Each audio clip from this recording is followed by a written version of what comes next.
სიყვარული როგორ მარტო ერთი წინადადებით არ შემიძლია. შეუძლებელია. მე ეგრე ვფიქრობ.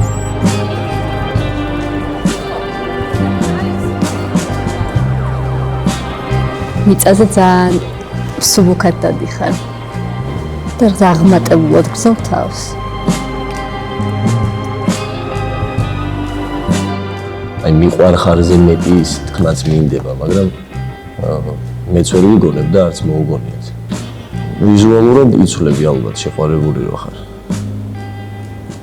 სულ ყველანაირად იცვლები. თვალები უციმციმებს და ამაში გამოიხატება ვიზუალური მხარე. და შენთვის უფრო შეგრძნება არის, რომ უფრო კეთილი ხდები, უფრო თბილი ხდები. ყველაზე დიდი ყურადღება და ზრუნვა გამოიხატება პატარა დეტალების დამახსოვრებით. შენ რო სიტყვაზე რაღაც ბეჭედზე ოდნავ გაკურით თქვა რა ლამაზია, შეყვარებულ ადამიანს იმდენად დამახსოვრდება. იმ დროს შეიძლება შენ საერთოდ არ ქონდეს იმიტომ დათქვამი, რომ გინდა რაღაცა. მაგრამ იმან იმ მომენტში დაიჭირა, დაიმახსოვრა და მე მოგიტანა.